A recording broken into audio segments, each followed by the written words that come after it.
যাও যাও যাও, চলে যাও চলে যাও, ও চলে যাও চলে যাও, বেকার থাকো নি, যাও চলে যাও।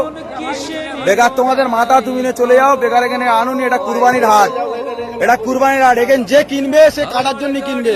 তাই তোমাদের মাথা তুমি কাটার জন্য, এখানে এটা কাটার জায়গা, এখান থেকে কিনলে সে কাটবে। তাহলে তোমাদের মাথাকে গেলে তোমরা ঘরে নিয়ে পুজো করো। এই ভিডিওটা দেখে আপনাদের কাছে আমি একটা প্রশ্ন করছি আর অনুরোধ করছি। সেটা হয়েছে কি, যে ওয়েস্ট বেঙ্গলে যেভাবে গরু বেচা কিনা মুসলমানেরা বন্ধ করছে, যে কিনতাম না আমরা, গরু কেনা বেচা বন্ধ করেন, আপনারা বিক্রি করেন না আর আমরা কিনবো না।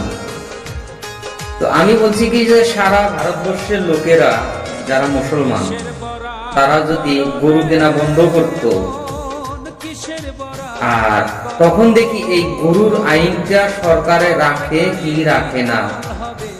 আর সরকারে এই আইনটা আনার মেইন উদ্দেশ্য হইছে, যদি আনপাবলিক হয়তো মুসলমানেরা যদি গরু না খায়, তবে তারা যে গরু মাংস বিদেশে পাঠায়, সেই মাংসটা তারা কম দামে কিনে বেশি দামে বিক্রি করতে পারবো আর মুনাফা বেশি হবে।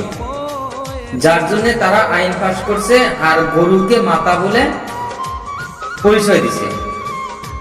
আরে ভাই, আমি একটা কথা বলতে চাই, তোমার নিজের মা যে নাকি তোমাকে 10 মাস 10 দিন পেটে ধরছে, লালন পালন করছে, তাকে তুমি বৃদ্ধাশ্রমে রাখো, আর গরু যার নাকি ঘর আলাদা করো, গরু যেখানে হাগে সেখানেই ঘুমায়, হয়তো তার কোনো মশারি নাই, তার কোনো গা ধোয়ার কোনো জায়গা নাই, তার কোনো পায়খানা করার জায়গা নাই, তাকে মা বানায়।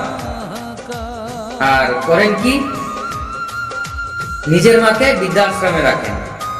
ভাই, এইগুলা রাজনীতি না করে আমি একটা কথা বলি, যে এইগুলা রাজনীতি করা মানে কি, শুধু মুসলমান গরু খায় বলে মুসলমানের ক্ষতি হবে, আর মুসলমানের কুরবানি দেয় বলে মুসলমানের ক্ষতি হবে না, এটা ভুল।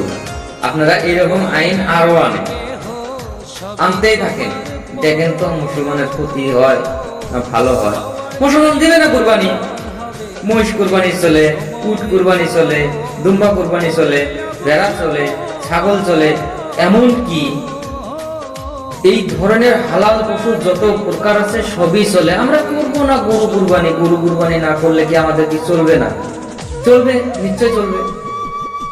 তাই আমি সব মুসলমানদেরকে আমি একটাই অনুরোধ করব, যেরকম ওয়েস্ট বেঙ্গলে তারা যদি করতে পারে মুসলমানরা, যে আমরা গরু কিনবো না, তোমরা গরু বিক্রি করতে আইনি, তো আমরা সারা ভারতবর্ষের মুসলমানরা কেন পারি না?